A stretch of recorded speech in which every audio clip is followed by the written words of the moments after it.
В июне 2022 года мы отправились в республику Коми, в национальный парк Югыт-Ва, чтобы сплавиться по реке Щугар. Выбрали именно эту реку не случайно. Во-первых, на всем протяжении маршрута по Щугару нет ни одного населенного пункта, только дикая тайга и горы. Все как мы любим. Во-вторых, на Щугаре есть небольшой участок с порогами. До этого пороги мы ни разу не проходили, поэтому решили потренироваться в их прохождении на этой реке.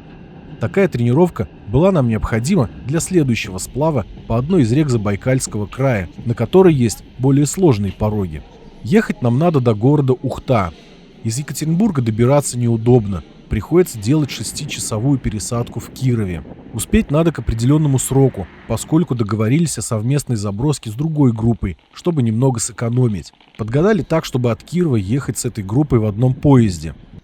Заброска получается двойная, потому что от Ухты сначала надо добраться до города Вуктыл, там переночевать, а на следующее утро от Вуктыла уже по дороге вдоль газопровода ехать до реки.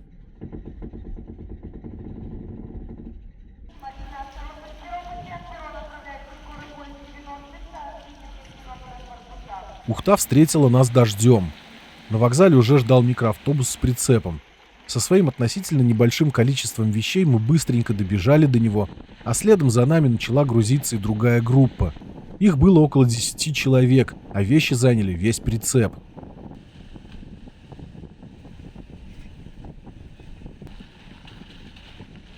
Дорога до Вуктыла занимает около 4 часов. Расстояние чуть больше 200 километров. Через Печору действует паромная переправа, причем машины едут на пароме, а пассажиры на катере.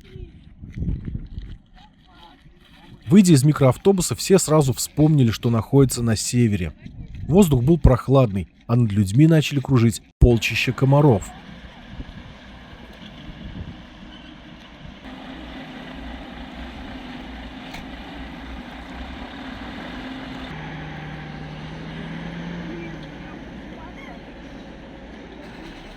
К моменту переправы хмарь рассеялась, и мы смогли полюбоваться неповторимым в своей красоте северным закатом.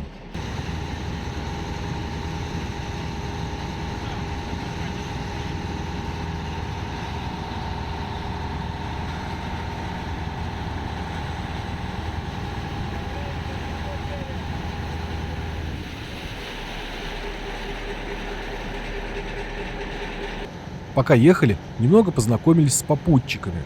Это оказались туристы из Нижнего Новгорода. Их было 9 человек, 4 мужчин, 4 детей и девушка. Ребята рассказали, что каждое лето ездят путешествовать по рекам. В основном на Кольском полуострове, но в этот раз решили поехать на Урал по совету своего знакомого. Вернувшись в микроавтобус, обнаружили, что с нами поедет туча новых пассажиров. Отмахивались от них еще долго.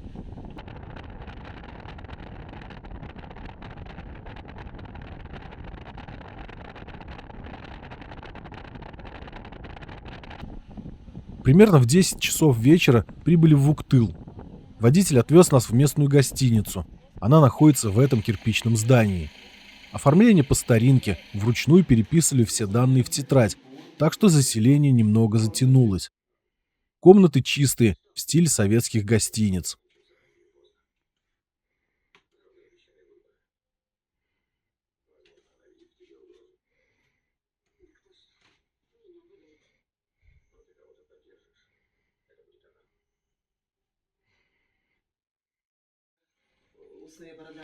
Рано утром уже были в администрации национального парка. По-быстрому оформили все документы для его посещения, сходили в музей. Там нам сказали, что надо до 9 часов получить пропуск, иначе могут не пропустить газовики. Подводили нижегородцы, которые сильно задерживались. К тому же у них оказалось огромное количество вещей, и вместо одной машины пришлось забрасываться на 2. Не знаю по какой причине, но для нас из-за этого стоимость заброски тоже возросла. Сильно сэкономить не получилось. Отдельно стоит рассказать про получение пропуска. Газовики здесь считают себя царями и, несмотря на договоренность с нацпарком, могут отказать в его предоставлении. Во время процедуры получения пропуска никто ничего не подскажет, на вопросы не ответит. С горем пополам нас все-таки пропустили, несмотря на опоздание, но ждать заставили около часа. Впечатление о себе оставили не самое приятное. Дорога вдоль газопровода грунтовая. У нас она заняла около 3 часов. Как только выехали на нее, начал моросить дождь, который усиливался по мере приближения к горам. Точнее, все вокруг было затянуто низкими тучами, которые с перерывами сыпали мелкой изморосью.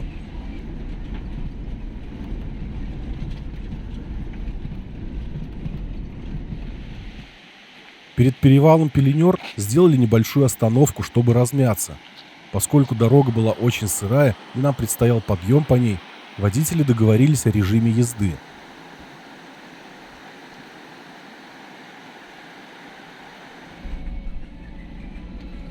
Горы были затянуты туманом, на склонах лежало много снега. Скорость передвижения заметно упала.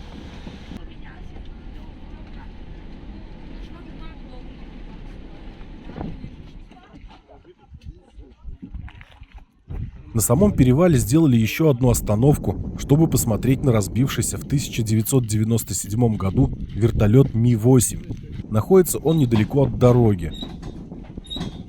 Крушение вертолета произошло из-за серии ошибок как диспетчеров, так и самого экипажа. В день крушения погодные условия ухудшились до минимально допустимых для выполнения полетов. Видимость была очень плохая. Экипаж снизил высоту до 50 метров, но вместо полета в сторону понижения рельефа для улучшения видимости сделал разворот, и вертолет врезался в гору. Из 10 человек, находившихся на борту, 1 погиб, остальные получили травмы.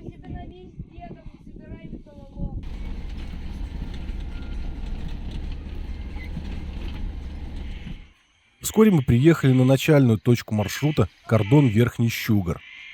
Здесь есть несколько построек: дом инспектора, беседка и гостевой дом.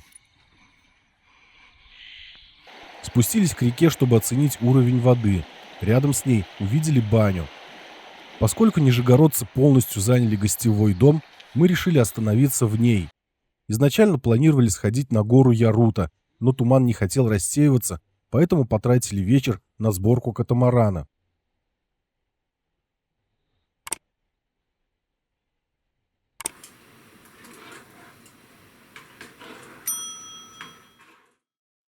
Палатку поставили прямо в предбаннике на полу. Утром после завтрака блинами быстро собрали вещи и поспешили отправиться в путь. У соседей много народу и вещей, так что пока они собираются, у нас есть возможность оторваться от них, чтобы в дальнейшем не мешать друг другу. Первый сплавной день. Выдвигаемся в путь. Так, давай, смотри, течение быстро, иди садись. Видишь, сносит его. Давай чуть на себя подтяни эту твою сторону, ближе к берегу. Угу, все, хорош.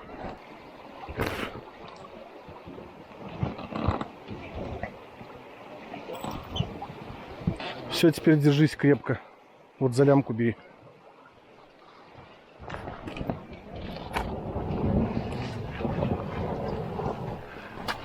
Так, сейчас сзади камень будет. Может быть, немножко грести. Оп, поехали. Пока, счастливо!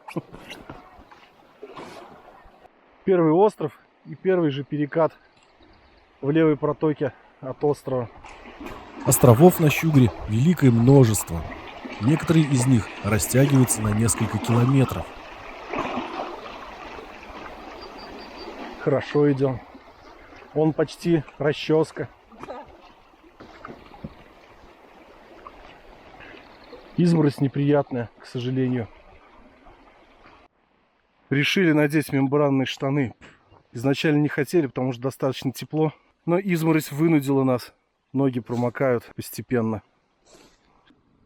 По обе стороны от Щугара растянулись горные хребты, которые сейчас затянуты густыми тучами. Очень мелкий перекат. Прям вплотную к берегу идем. Здесь более-менее глубокое место.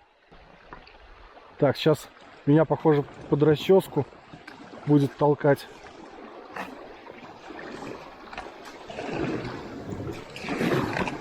Ага. Все кусты собрали. Подожди, греби. Все нормально, оставляй. Наш сплав начался 23 июня. В это время уровень воды в Щугаре еще достаточно высокий. При низком уровне участок от кордона Верхний Щугар до устья реки Понью длиной около 10 километров сильно мелеет, и туристам приходится много идти пешком, проводя плавсредства. Изморозь немножко отступила, наверное, временно, но все равно посветлее стало чуть-чуть. А речка хорошая, отдыхать не дает, постоянно петляет туда-сюда. Островов много, перекаты, прижимы, расчески, камни из-под воды торчат, коряги. Все приходится оплывать, обруливать. Классно, в общем.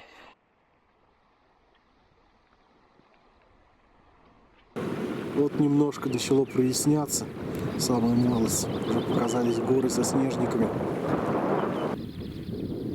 Погода в первый день сплава, конечно, не радовала. Как и вчера, висят низкие тучи, поэтому радуемся редким прояснениям.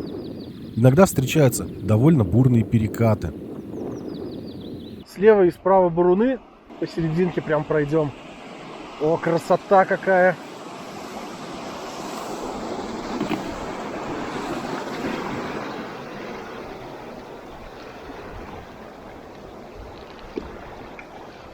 Подходим к стоянке Понья. Вон показались таблички национального парка.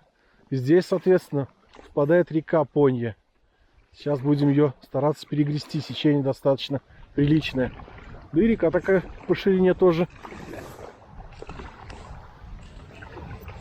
Давай прям поперек, против течения. Да. Давай еще чуть-чуть. Вот так вот. Вот здесь уже поспокойнее.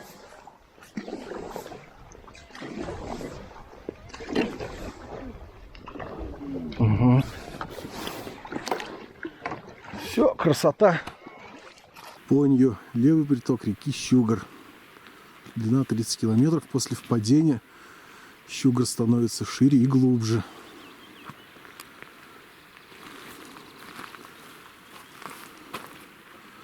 Так, Понью, озерная, следующая стоянка через 55 километров.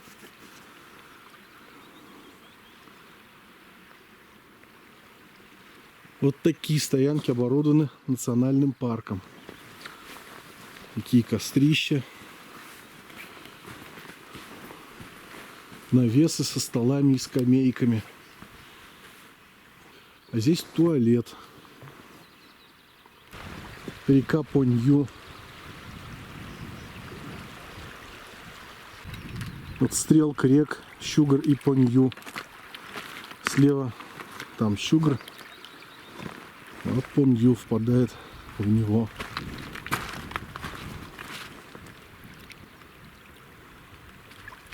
На этой стоянке долго задерживаться не стали. Немного размяли ноги и отправились дальше. Да, действительно, Щугар после впадения реки Понью стал шире и глубже. И в то же время течение продолжает оставаться быстрым.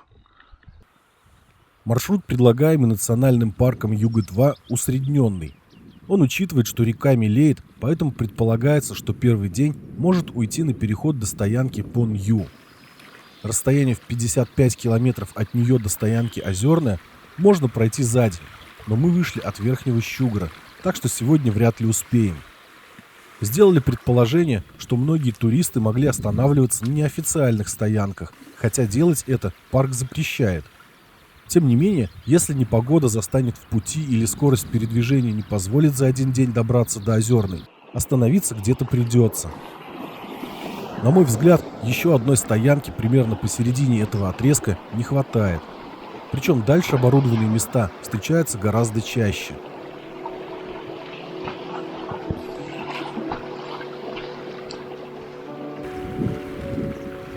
После впадения реки Понью увеличилось и количество островов. Река постоянно петляет среди них, открывая виды на горные хребты, покрытые тайгой и каменными россыпями.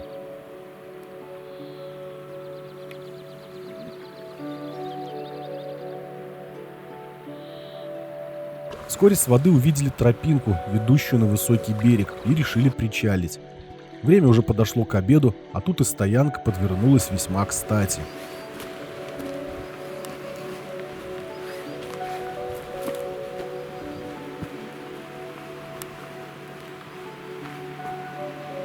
Видно, что это одна из неофициальных стоянок. Места тут немного, но разместиться можно. Вокруг кострища сплошные заросли мягких мхов и ягодника. Сухого валежника тоже предостаточно, так что дрова рубить не надо. На реке и на берегу у воды немного ветрено, но в лесу среди деревьев ветра нет, поэтому налетают комары. Подкидываем в костер сырую траву и пару веток лапника, чтобы отпугнуть их дымом.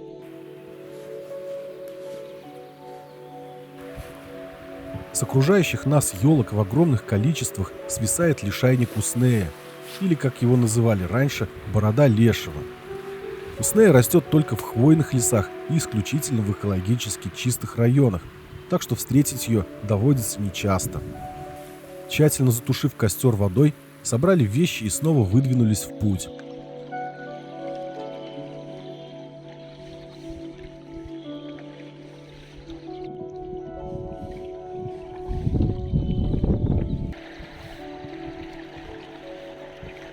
Река снова и снова разбивается островами на множество проток. Издали стараемся разглядеть, достаточно ли уровень воды в них для прохождения. Чаще всего протоки начинаются перекатами, и здесь нужно быть внимательным, поскольку часто попадаются одиночные камни, которые могут повредить баллоны катамарана. Опять небольшой перекат и прижим к скале. Начали немного скалы появляться, но такие низенькие, можно сказать, просто как скалистые участки берега. Но выглядят, тем не менее, красиво.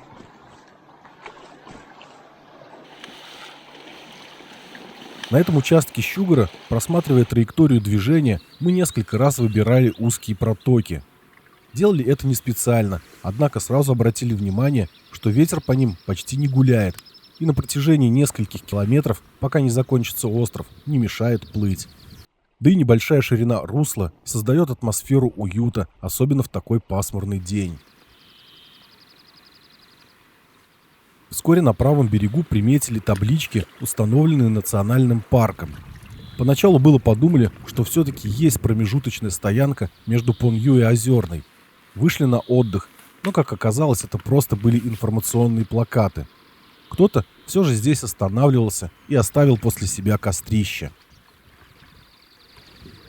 Через пару часов начали искать ночлег. Всюду висели хмурые низкие тучи.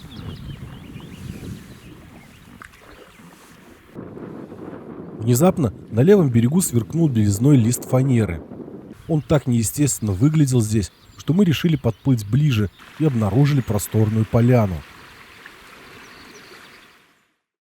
К 5 часам вечера мы уже расположились на такой стоянке просторной. Увидели издалека лист фанеры, прислоненный к деревьям. Для нас как знак послужил. Вышли сюда. Здесь достаточно просторная стоянка, как я уже сказал.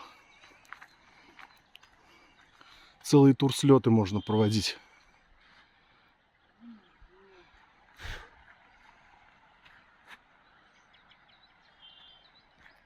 В этом месте к Щугру спускаются, постепенно выполаживаясь, склоны хребта Туйтымнёр. Там, высоко в горах, он еще покрыт гигантскими снежниками, а здесь, в тайге, уже заканчивается весна, и наша поляна буквально покрыта желтым ковром цветущей купальницы.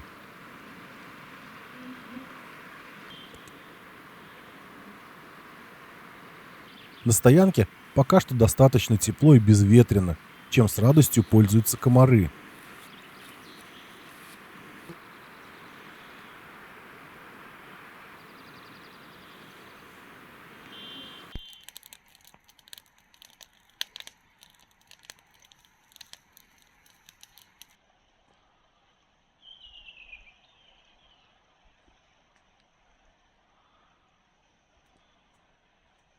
Сегодня у нас на ужин борщ. А рядом со стоянкой мы нашли полянку с диким луком. Так что будем есть сегодня с витаминами.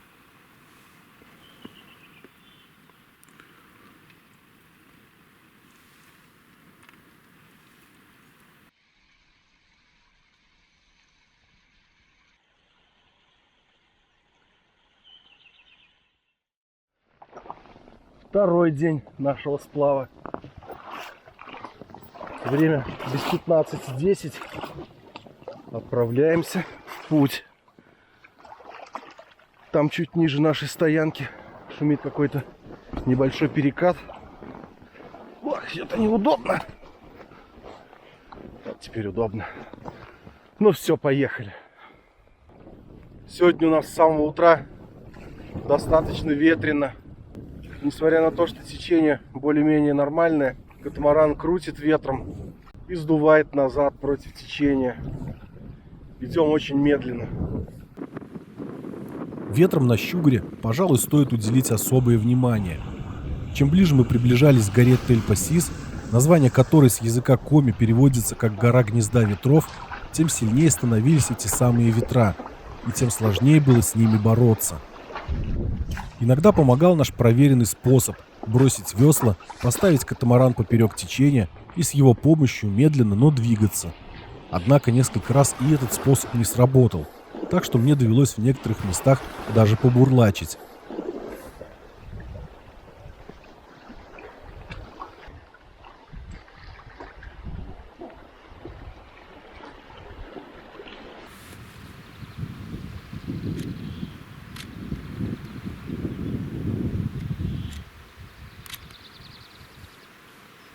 Опять началась сеть островов, куча проток всяких, мелких, глубоких, узких, широких.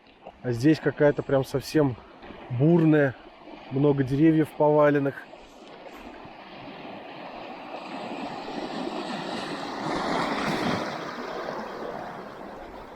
Но издалека она казалась что-то пострашнее, повнушительнее как-то.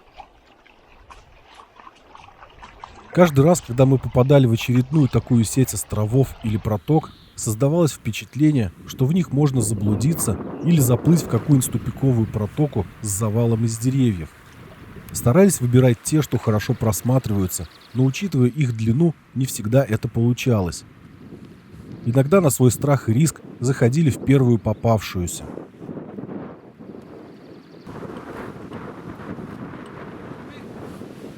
Какая-то узенькая протока нам попалась. В широкой было достаточно мелко. Трава виднелась над поверхностью воды. Мы решили плыть здесь. Вот скала такая интересная. Невысокая, но красивая. По этой узкой и длинной протоке мы обошли справа один из островов длиной около 2,5 километров. Примерно в его конце вышли размяться на небольшую галечную косу. В нескольких метрах от нас истекал водой срез торфяного берега. Для нас картина необычная.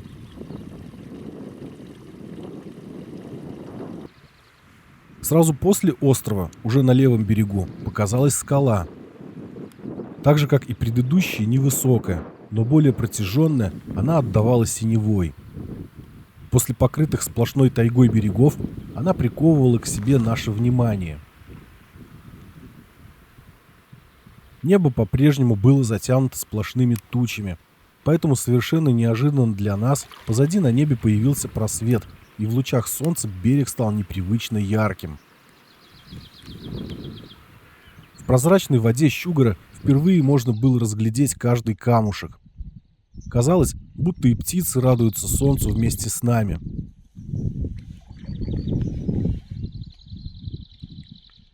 Я не выпускал из рук камеру, и благодаря этому мне улыбнулась удача. В объектив попала молодая лосиха. Не разделяя с нами радости от этой встречи, она поспешила скрыться.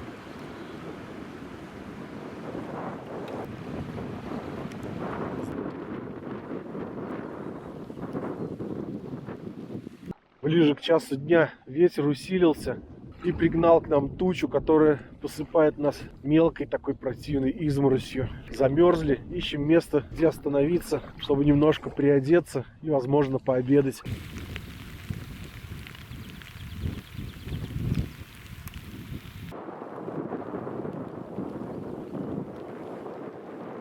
Какая-то небольшая скала на правом берегу. И прям под скалой бурный перекат. Прям аж белая пена. Ты как думаешь? В нее? Попробовать? Смотри, лось перебегает. Лось, ой, не видно на камеру, наверное. Лось Лось вдалеке, прям посередине реки стоит, прям над белой пеной, точка черная. Во дела.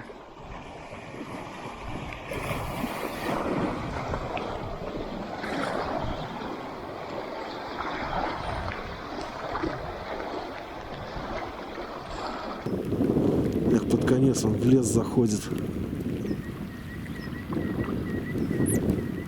Скрылся. В том месте, где Сахатый вышел на берег, мы увидели тропинку и решили глянуть, куда она может вести. Выйдя, обнаружили небольшую неофициальную стоянку. Решили переждать дождь здесь. Виды с этой стоянки хорошие, а в солнечную погоду, наверное, и глаз не оторвать с окружающих реку гор. Внезапно увидели на воде байдарки. Догнали нас какие-то байдарочники. Но это точно не та группа. У них была только лодка и катамаран. А сейчас спросим, докуда эти плывут.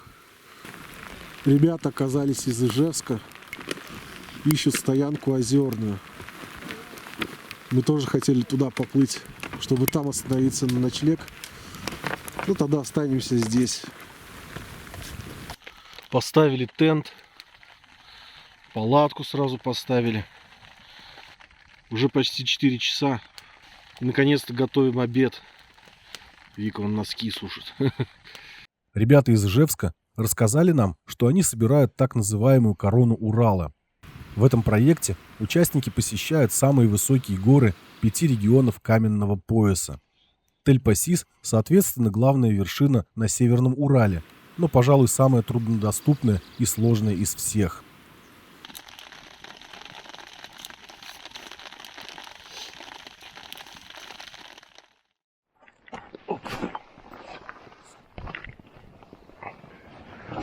Сегодня выдвигаемся немного позднее, чем обычно. Я бы даже сказал, очень поздно. Уже 2 час дня. Но, если честно, мы сегодня вообще никуда не хотели ехать, поскольку я вчера немного приболел, меня продуло вчера. Было холодно. Насморк вон. Вот около 11 часов мимо нас проплыли ребята из Нижнего Новгорода, с которыми позавчера распрощались. Но они проехали не в полном составе. Часть группы они где-то в протоках потеряли.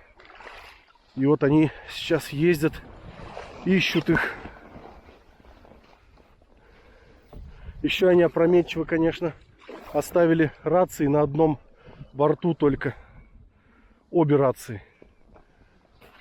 Так что им сейчас, наверное, не сладко приходится. Но я думаю, найдутся. Такими вот коварными оказались гигантские Щугорские острова. Причем потерялись нижегородцы не в этот день, а в предыдущий.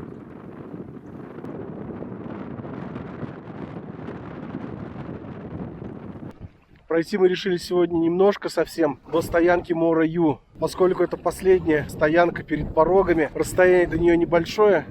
Там переночуем, а с утра пойдем уже каскадерить. Встретились мы с нижегородцами на стоянке Озерной. Как они рассказали, на одном борту оказались не только рации, но и палатки, поэтому большая часть группы ночевала в довольно экстремальных условиях. Детей разместили на вещах и накрыли от дождя лодкой, взрослые же ютились под навесом.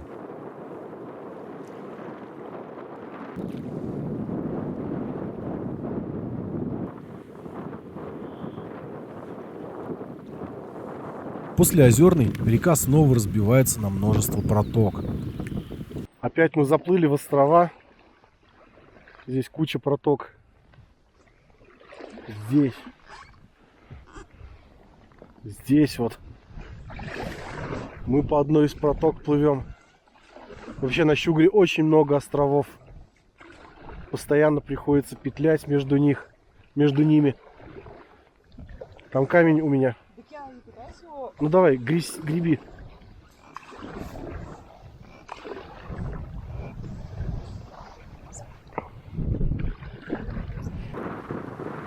Расстояние между стоянками Озерная и Мора-Ю прошли довольно быстро. На карте парка Югыт-2, по которой мы ориентировались, стоянка была обозначена чуть ниже устья реки Мора-Ю, возле крупного острова, но мы ее не нашли. Остановившись напротив этого острова, расположились на крутом высоком берегу. Никак у нас не получается переночевать на официальной стоянке. Какие-то тут непонятки с ними. Вроде бы от Озерной, по карте, если смотреть, до реки Моро-Я или Моро-Ю, примерно 9 километров, а на карте национального парка отмечено 23. Но дойдя до устья реки, стоянку мы не нашли и всерьез задумались, что, может быть, на самом деле между ними такое расстояние, между стоянками-то. Однако уже скоро должны начинаться пороги, поэтому дальше плыть мы не рискнули. Тем более ветер встречный очень сильный и холодный был. Нагреблись и замерзли. В итоге решили встать на высоком берегу, на левом. Здесь все заросло мхом, мох такой сыроватый, но под палаткой такая небольшая горная тундра практически. Спать, думаю, будет мягко. И решили пока остановиться здесь. Прошли по моему навигатору порядка 12 километров где-то. Кто-то когда-то здесь до нас давно останавливался. Обугленные головешки, банка консервная, ржавая. Поскольку пороги до этого мы никогда не проходили, решили в этот день ограничиться небольшим километражем. Погода не располагала к дальнейшему движению, да и мы подумали, что преодолевать препятствия лучше со свежими силами.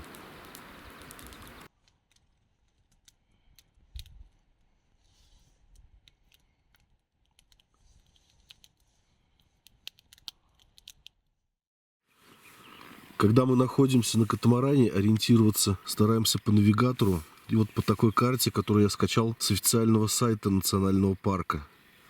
Здесь вот видно, что стоянка Моро-Ю находится прямо в устье реки Моро-Ю. Ну так непонятно изображена эта палаточка. А сейчас изучал карту, которую купил также в национальном парке в офисе. Так, где тут мой палец-то? Вот, здесь получается река Моро-Ю. Вот ее устье. Тут небольшое болото. И в конце острова находится изба, как она отмечена на карте. Получается, что мы где-то посередине этого острова сейчас находимся, напротив середины. Немножко не доплыли, но сейчас посмотрим, проплывем, так ли это на самом деле. Чтобы не оставлять после себя никаких следов.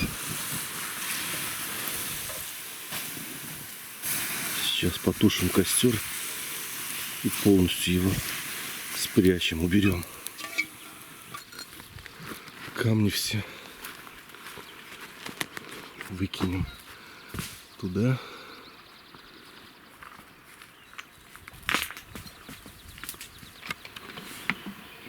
Теперь тщательно по краям залить. Возьмем немножко мха со старого дерева.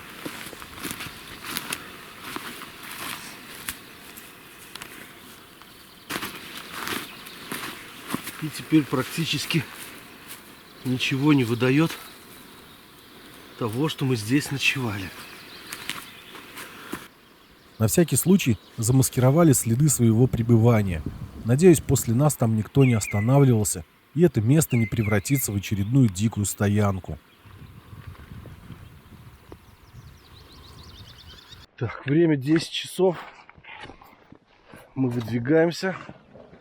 Ночью было очень холодно сегодня, особенно утром. Сейчас вроде бы ветер стих. Подвигались немножко, пока собирались, согрелись. Нас вон полчища комаров окружили. Сейчас будем проплывать эту злосчастную стоянку Моро-Ю. Надо, наверное, быть терпеливее и все-таки доплывать. Вчера ветер сильный был, непогода была такая. Решили останавливаться здесь. И буквально несколько сотен метров не дошли до нее. Вот, ну сегодня, как я говорил, у нас пороги. Примерно через 9 километров. А это вид сзади.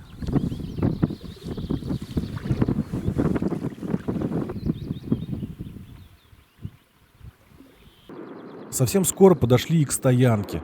Ничего принципиально нового и интересного на ней нет. Избы или чума тоже нет. Есть только навес со столом, дровник и кострище. Так что, в принципе, мы ничего не упустили, не переночевав здесь.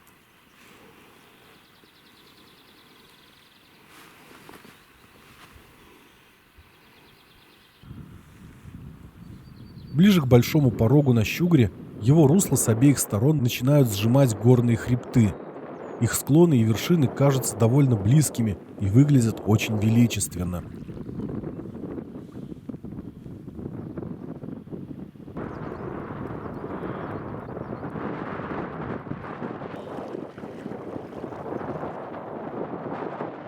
На реке все-таки опять ветрище дует сильный. Не перегрести прям никак.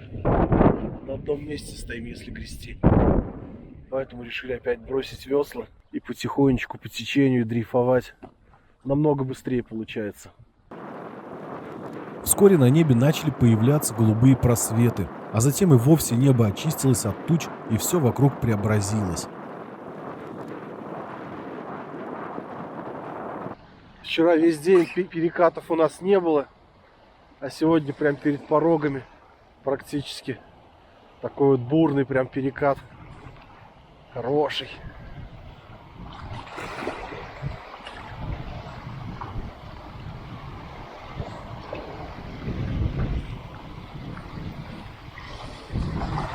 Да, красивая, как солнце. Ага.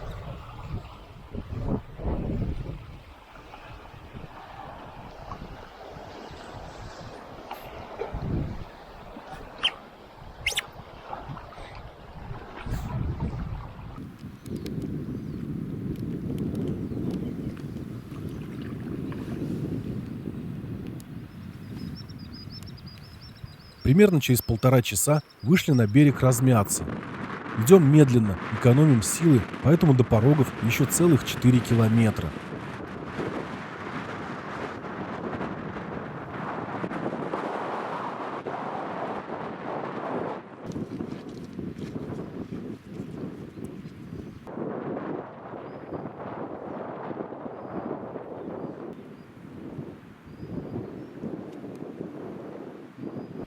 Очень сильный ветер. Никак не дойдем до порогов. Очень-очень медленно идем из-за него. Налетает порывами и просто останавливает нас. А то и назад гонит против течения.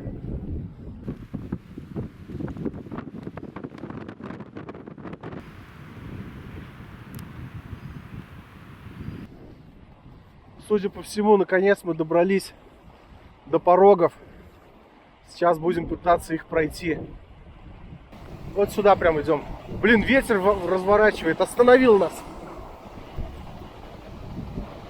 Давай, греби, греби, греби. Так, на камень сейчас. А? Не слышу ничего. Ступени только пустили его. Ага. Это какая первая ступень или нет? Ну, я надеюсь, что это первая ступень порогов. Вроде бы как-то выглядит так, как порог. Ну, вот здесь вот камни-то с этими, аж с бочками практически были обливные. Может быть, вода высокая, поэтому он не такой страшный, как описан. Видишь, с этими камнями пойдем или как? Да вот прям прямо давай идем и все.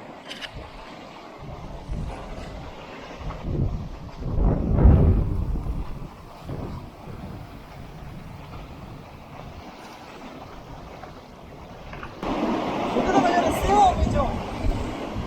Как думаешь? Да давай прямо прям. Прямо? Да. Только если что, держись. Может слегка тряхануть, но не должно. Давай.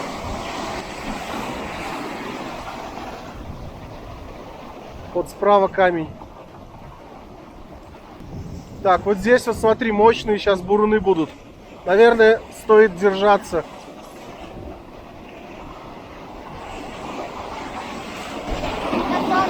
Давай чуть правее. Оп. Греби, греби.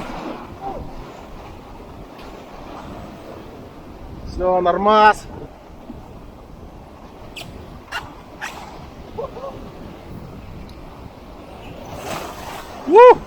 Ой, смотри, осторожно. Греби!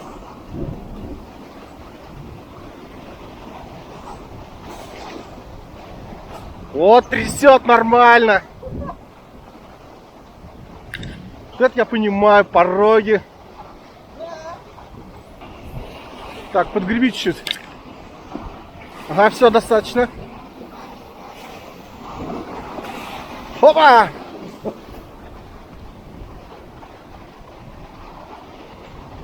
Эх, красота! Ох, ветрище какой! Табань! Табань!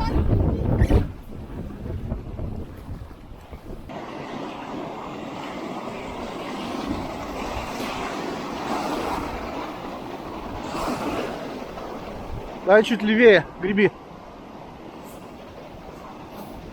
Все, не греби. Вот здесь вот давай, прям вот так вот.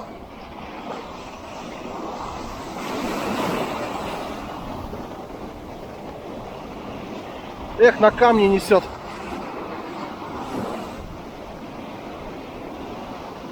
Нормально. Вот тут смотри, какие буруны.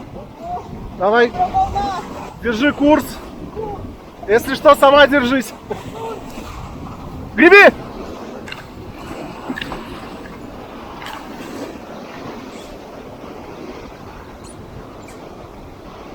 Ох, нормально.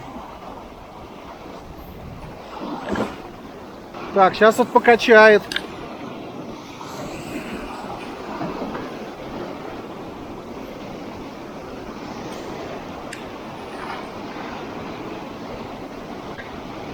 У тебя сейчас волна, он захлестнет прям.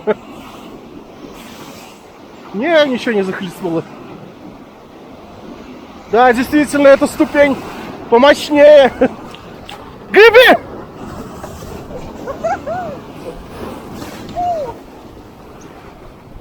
Вот он, наверное, это метровый слив. А нет, вот здесь вот сейчас будет.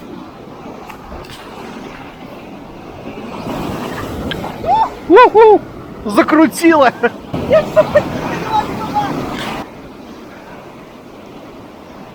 Класс! Что? Ничего себе! Давай последний вот.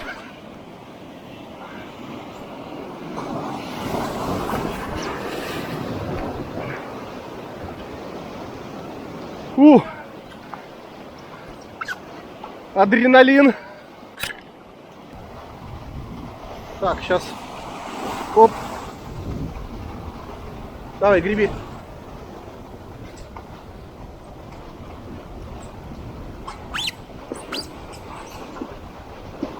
Большой порог на Щугаре состоит из 3 ступеней, каждая из которых имеет протяженность около 800 метров. Самая сложная вторая. Она заканчивается хаотично разбросанными по руслу крупными валунами, образующими в большую воду высокую волну и крутой слив. В среднюю и особенно в низкую воду прохождение порога затруднено выступающими над поверхностью камнями. После порога на правом берегу находится официальная стоянка Пороги.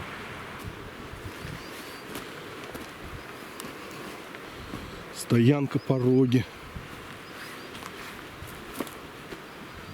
В верховьях Щугара все стоянки однотипные и состоят из 3 построек: навеса со столом и скамейками, дровника и туалета. Зимой, судя по всему, часть из них разрушается под воздействием ветров и снежного покрова, а инспектора национального парка ремонтируют их уже летом по мере возможности. Здесь с высокого берега открывается замечательный вид на небольшой горный хребет Ууты и пройденные недавно пороги.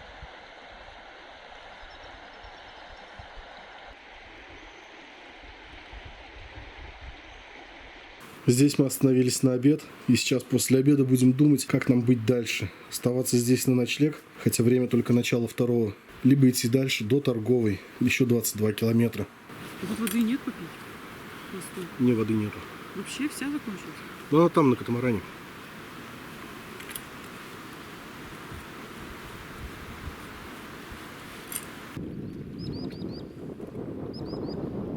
После обеда и отдыха все же пошли дальше, до стоянки Торговая. День долгий, время на это есть. Только вот ветер на этом участке стал уже не шуточным, и бороться с ним уже было неохота. Опять ветер, и опять мы отдыхаем.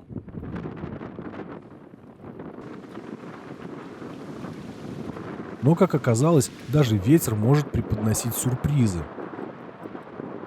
Впервые за весь сплав, уже вот 4-й у нас сплавной день, нам дует попутный ветер. За одним из поворотов сзади нас как начал подталкивать. Прям плывем с нормальной скоростью.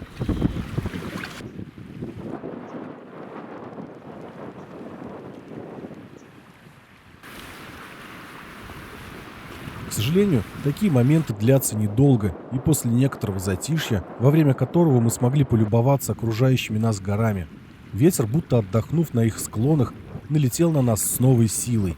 Ни быстрое течение реки, ни наши совместные усилия не могли преодолеть его мощь. Пришлось выходить на берег. К тому же вечернее солнце, медленно приближающееся к горизонту, будто пришло на помощь ветру в его борьбе с нами.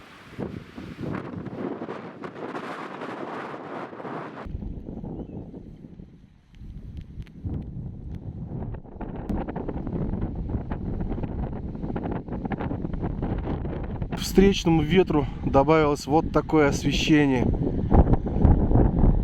Мало того, что невозможно перегрести его и сколько-то продвигаться вперед, так еще ничего не видно. Ваня решил попробовать немного побурлачить, поскольку встречный ветер вообще практически не дает нам плыть. Берег позволяет немного пройтись. Здесь, на достаточно быстром перекате, наш катамаран мотал ветром словно щепку, вынуждая спешиться.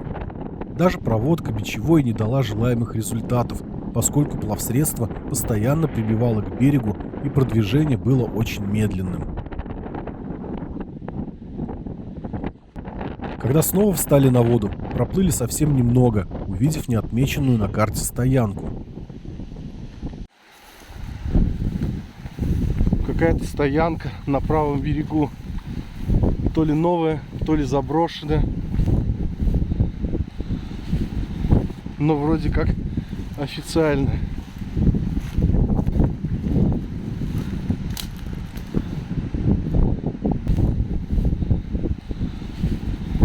Мы на острове.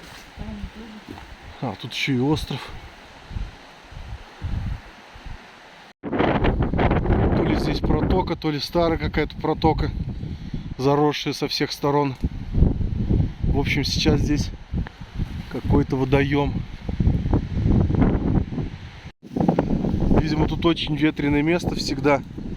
Даже туалет опрокинуло. Ветер все-таки пригнал непогоду. Но гребем мы прям с очень низкой скоростью. В нескольких сотнях метров ниже этой стоянки на том же берегу нам встретился хозяин тайги. Расстояние от нас до него составляло около 50 метров, камера еле доставала. Нас он тоже, судя по всему, заметил, но уходить не спешил. Крупный, важной поступью он брел вдоль воды, и только лишь когда расстояние сократилось метров до 30, он неспешно скрылся в тайге.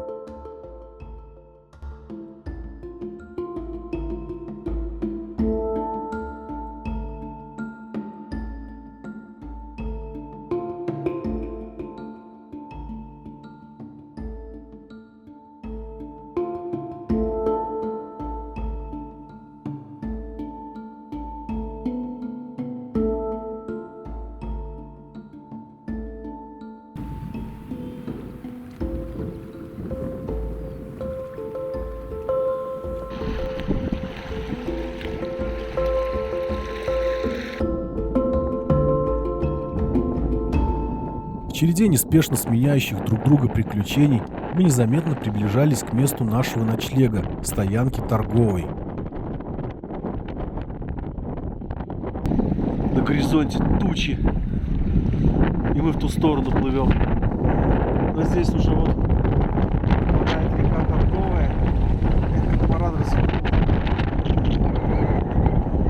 еще устье разбивается практически на дельту парой островов. И за одним из них нужно нам на правом берегу мониторить стоянку, чтобы не пропустить. Вика пытается курс катамарана держать. Никак у нее не получается. Вот оно, устье Торговой, точнее одна из проток.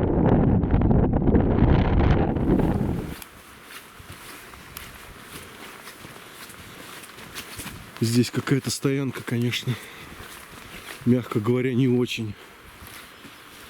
Пейзаж, конечно, замечательный. Но тоже, видимо, подверглась стихии. Все разрушено. Кострища старые. Вот одна из проток, как я говорил, Торговой.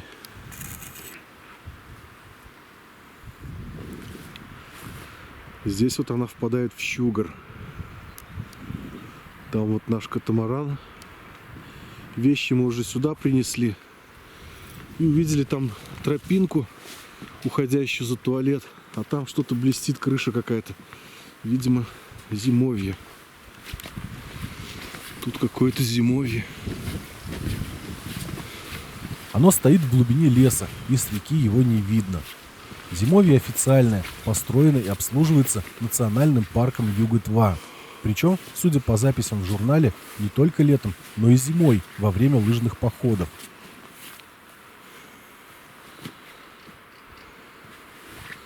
Так, а то, что там, похоже, вообще уже не используется, какая-то фигня, да? Ну да, тут как-то поприличнее. Все развалилось. Нужно посмотреть, что внутри. Вон туалет.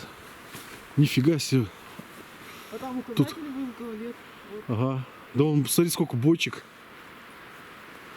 Для мусора или что. Че, открывай.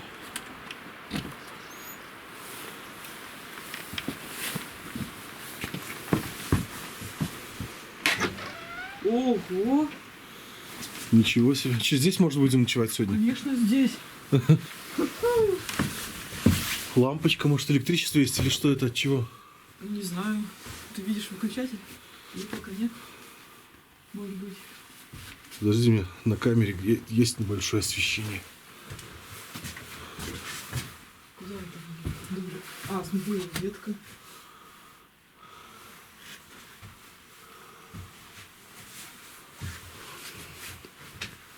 Ну, такое прям зимовье. Я бы сказал, достаточно теплое. Ну да. Тут ветра нету, по крайней мере. Снаружи. Там очень ветрено. Ну все, тогда идем за вещами. Ага. Ниже по течению все уже черным-черно. Затягивает. Не знаю, придет сюда непогода или не придет. Но мы, можно сказать, до нее успели. Сейчас будем катамаран туда к зимовью нести. Не любим оставлять его без присмотра. Даже в таких местах.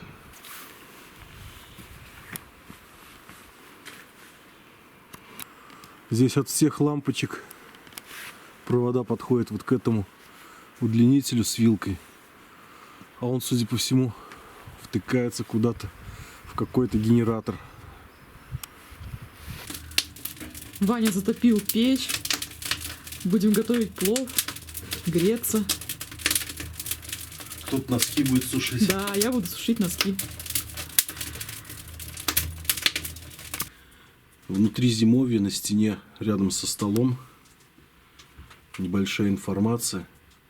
Есть даже указание, как подняться, откуда начать подъем на гору Тель-Пасис.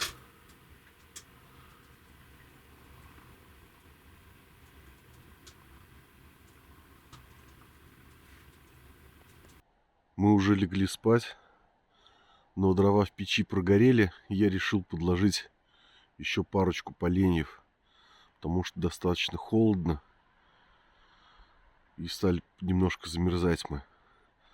Вот и я еще вдруг вспомнил, что я ничего не говорил о белых ночах.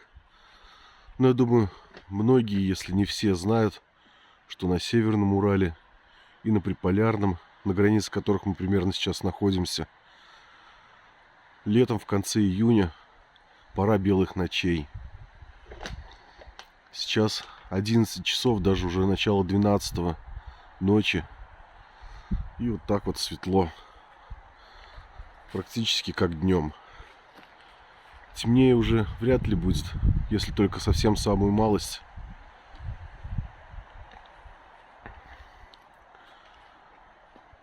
Где-то после 2 ночи уже, можно сказать, начинается рассвет. Непогода бушует, с гор ветра спускаются и гонят холод. Все, пойдем мы спать. Утром так не хотелось вставать и уходить с этого гостеприимного места, что мы даже начали подумывать о том, чтобы остаться здесь еще на 1 день. Но все же решили, что если нас догонят нижегородцы, то места всем в избе не хватит. Не спеша собрались и отправились в путь уже за полдень.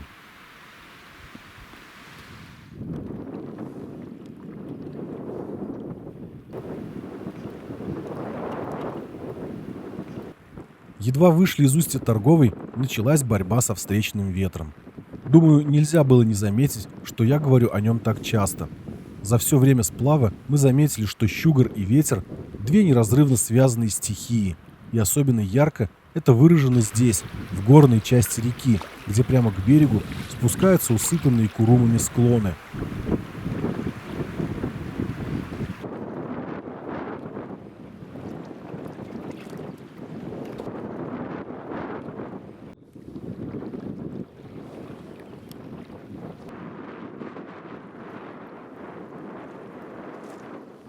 На одном из перекатов с нами случилось происшествие, не уделить внимания которому нельзя.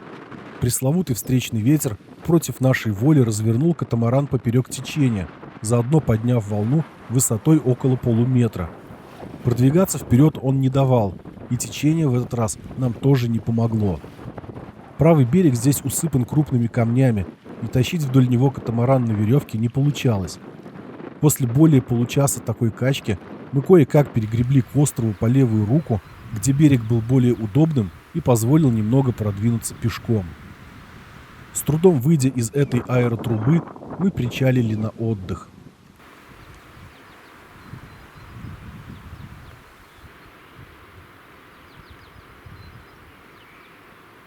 Вскоре нас ждала первая встреча с горой Тельпас.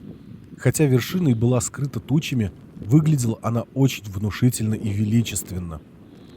В верхней части лежал снег, прошлогодний в виде снежников и совершенно свежий, тонким слоем покрывший склоны.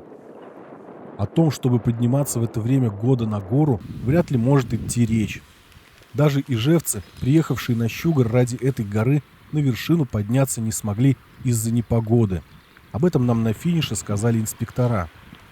Мы же особых надежд на восхождение тоже не питали, однако на всякий случай остановились в том месте, где начинается подъем на Тельпас по сухому ручью.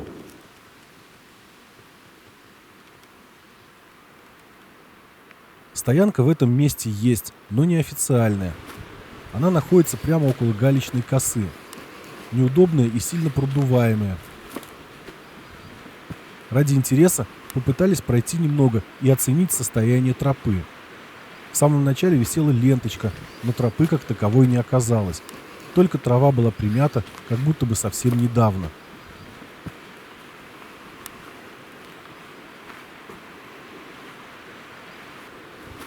Немного дальше в лесу есть заболоченная старица, и почва местами влажная. Пройдя метров 100, почуяли запах зверя и обнаружили его лёжку. То ли лосем пахло, то ли еще кем-то, но дальше решили не ходить и вернулись к стоянке.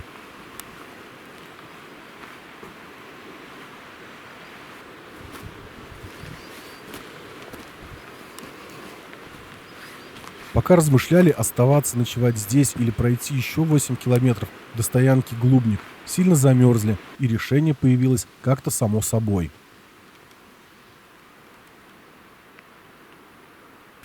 Обплывая один из островов с реки, увидели такие таблички.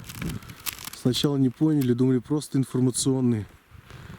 А подойдя поближе, увидели, что это, оказывается, Здесь начинается экологическая тропа на гору Тель-Песис. Сейчас посмотрим, что она из себя представляет. Такие вот указатели здесь. Рядом со стоянкой. Костры же здесь жгли последний раз, наверное, в прошлом году. Там вот ветки кто-то оставил. Но здесь, конечно, с палаткой особо не размахнуться. Достаточно тесновато. Даже вот одна отметка есть в начале. Под ногами такая вот топь. И дальше она вот туда куда-то уходит, в те степи. Как нам позже сказал один из инспекторов, этот вариант подъема на гору короче, но сложнее из-за более крутого склона. Лучше все же подниматься по сухому ручью.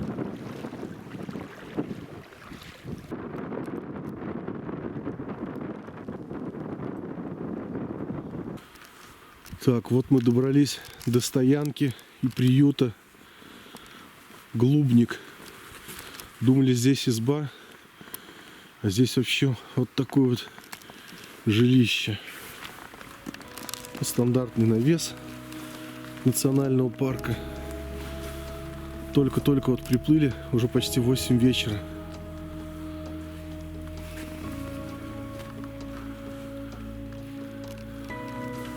Внутри темно, даже окон нету. Печь, лежанки, скамейки. Лампочка висит, но она, наверное, тоже от генератора. Здесь намного холоднее, чем в той избе.